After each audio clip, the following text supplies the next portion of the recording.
Coach Sloan, championship week last week and now this week for the rest of the team. Let's talk a little bit about the decathlon down at the Pac-12. Spencer Wardell placed, and tell me a little bit about that. It was a great competition. We had 13 athletes start the competition.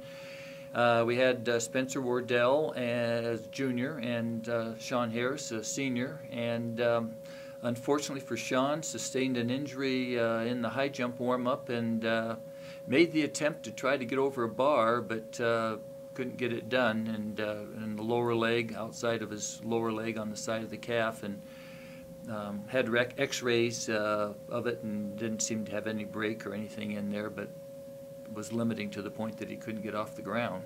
That's too bad for Sean. It is. Fifth-year senior. I was hoping that he would have a great meet to go out on, and it turned out to be the other way around. I felt badly for him. On the other hand, Spencer did a very nice job throughout the competition. In a decathlon, usually you look at the 10 events and a first day total and a second day total, so there's 12 opportunities to get seasonal or lifetime best. And in Spencer's case, if we look at the legal lifetime bests, he had 8 out of the 12. So I think an outstanding competition. The second day started a little bit slow for him with the hurdles, the discus, and then pole vault was a little disappointing, but then he rallied and came up with a huge PR in the discus and a very big PR in the 1,500 meters, and almost battled himself back up to 5th place, just came up a little bit short of the 5th place scoring, and really did a nice job, 72-78. Number 10 on the WSU all-time list, so I think a very good weekend for him. And he's still rather new at the decathlon, even though he's a junior. That's a tough list to crack, that top 10. There's some good people on there, yeah. Yeah. Okay, so this weekend, going to go back to Los Angeles, going to take a team, both the men's and the women's team. Pac-12, a little tough. I think right now we've got 9 of the 12 women's teams are ranked in the top 25, and 3 of the men's teams are ranked in the top 25. So this is certainly not anything other than championship competition. It is exactly that. I was just talking with Mark McDonald, and he's looking at the women's 100-meter list. There are 10 women in the 100 meters at 1160 or faster that are returning next year. And so I mean it doesn't get any easier. It's a tough track and field meet, and but it's exciting to be in that type of a competition.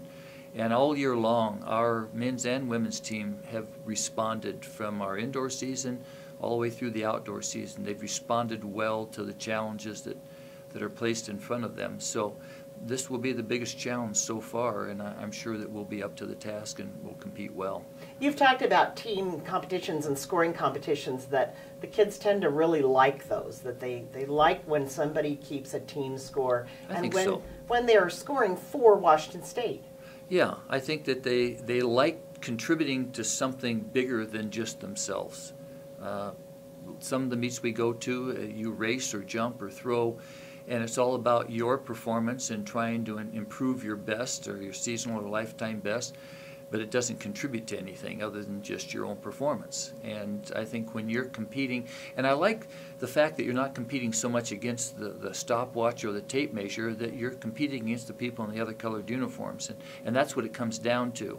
And I told the team before the Husky dual meet, I really don't care what your performance is, as long as it's better than what the Huskies are performing. And that's what it comes down to in this championship meet, is that there's going to be, on the men's side, 9 other teams, and on the women's side, 11 other teams, and different colored uniforms, and we're going to try to put ourselves ahead of all of them. You've had some people in the last week or two have some pretty outstanding personal best and season best performances.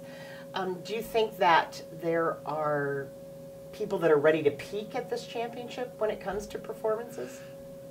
We start training at the end of August in preparation for this weekend.